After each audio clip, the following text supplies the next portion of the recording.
change in velocity of a body. The body will gain the acceleration because of change in velocity of a body. Change in velocity means, number one, either change in direction of velocity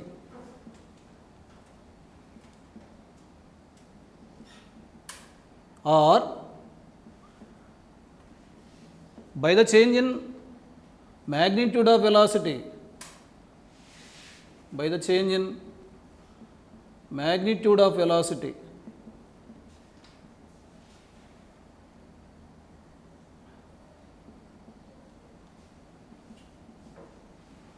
or by the change in both direction and magnitude of velocity. Change in both direction and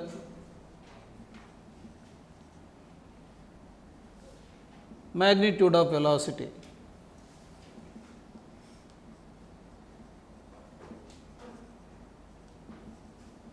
You see, by these three ways only the body will gains the acceleration. The one thing, there may be a change in direction of velocity, or there may be a change in magnitude of velocity, or there may be a change in both direction and magnitude of velocity. By these three ways only the body will gains the acceleration. Now let us see one by one with example. The first example is, the body will gains the acceleration due to the change in direction of velocity. For this concept, I will give the one example.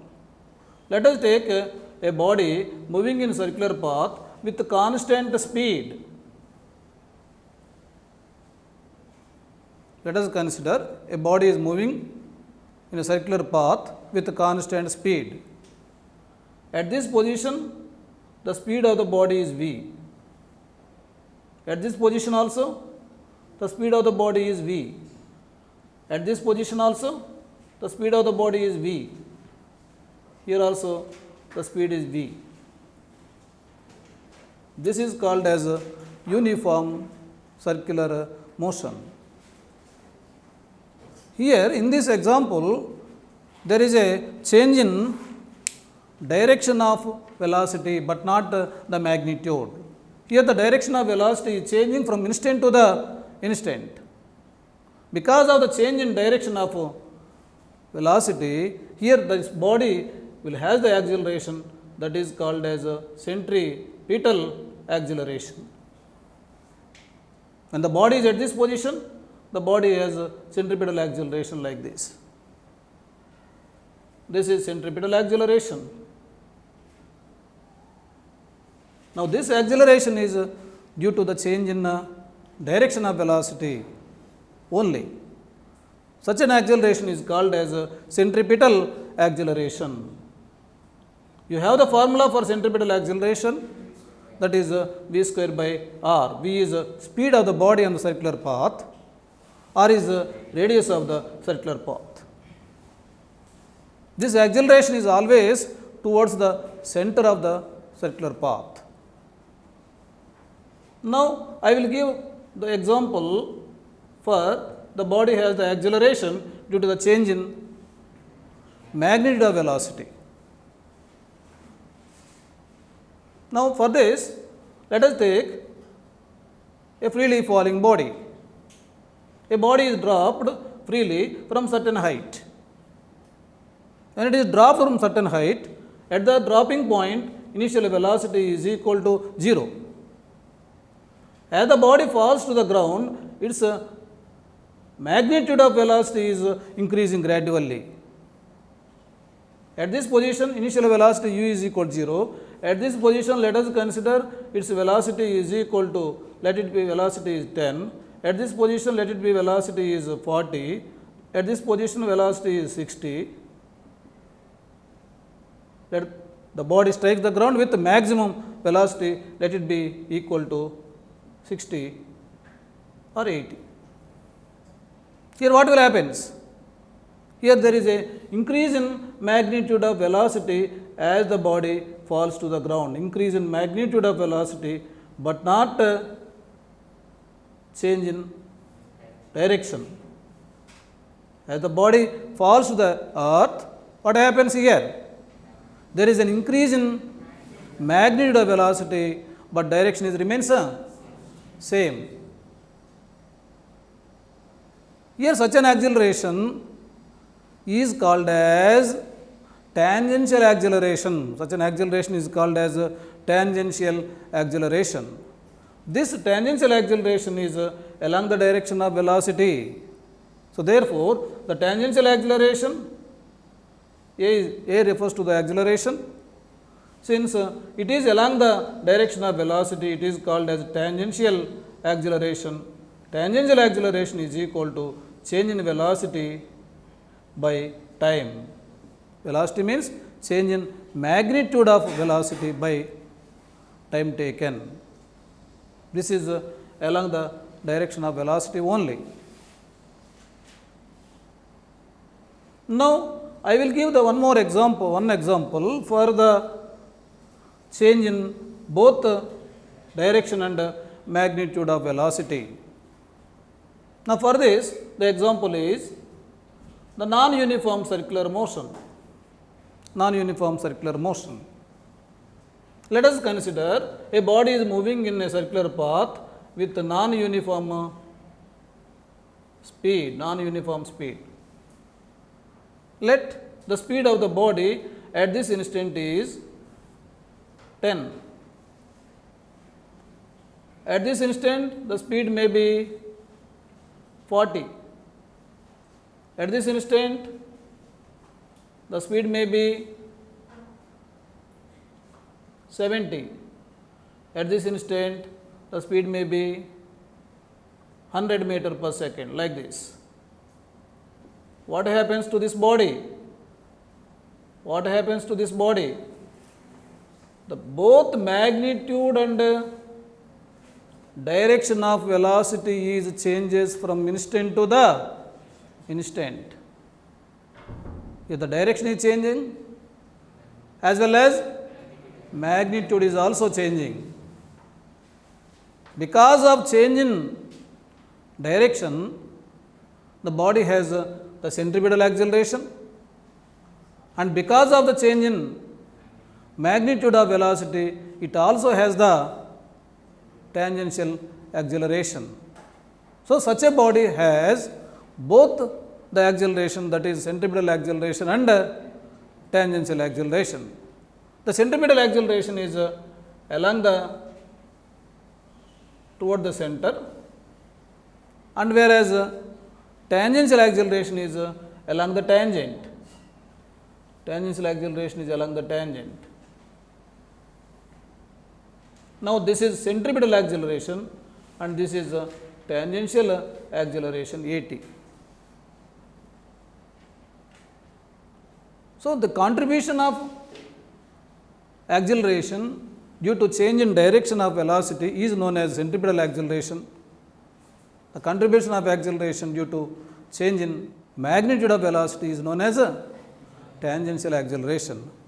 So in our example, in the non-uniform circular motion, the body has both centripetal acceleration and tangential acceleration. These two accelerations are mutually perpendicular to each other. This is along the radius, this is along the tangent. In a circular path, radius and tangent are always perpendicular to each other. Therefore, the net acceleration of the body is equal to, what is net acceleration of the body? Root over centripetal acceleration square plus tangential acceleration square. So therefore, net acceleration of the body is equal to root over, what is centripetal acceleration? V square by R. What is tangential acceleration dv by dt whole square.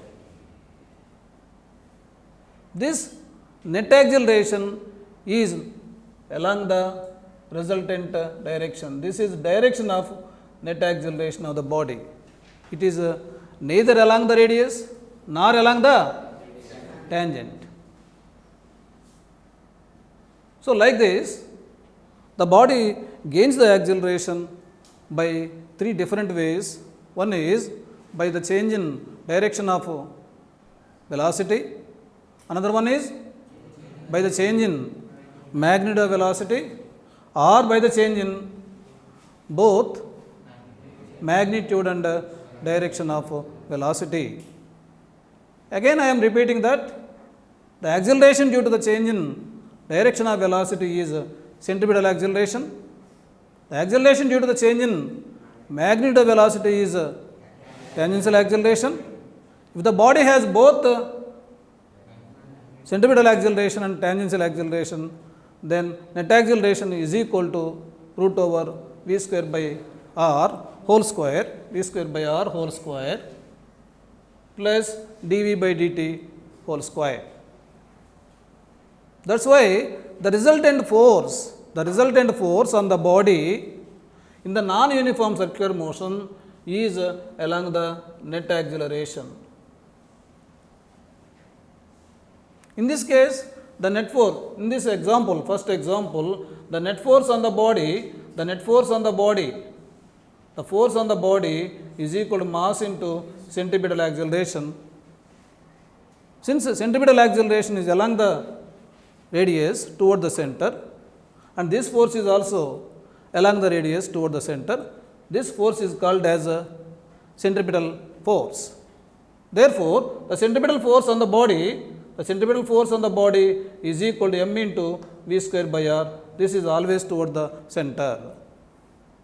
This is the force only responsible to keep the body in a uniform circular motion. How can you define the centripetal force? A force that keeps the body in a uniform circular motion is known as a centripetal force. A force అయితే బాడీని uniform circular మోషన్లో ఉంచుతూ ఉందో అలాంటి ఫోర్స్ని centripetal force అంటారు. This is always towards the centre of the circular path.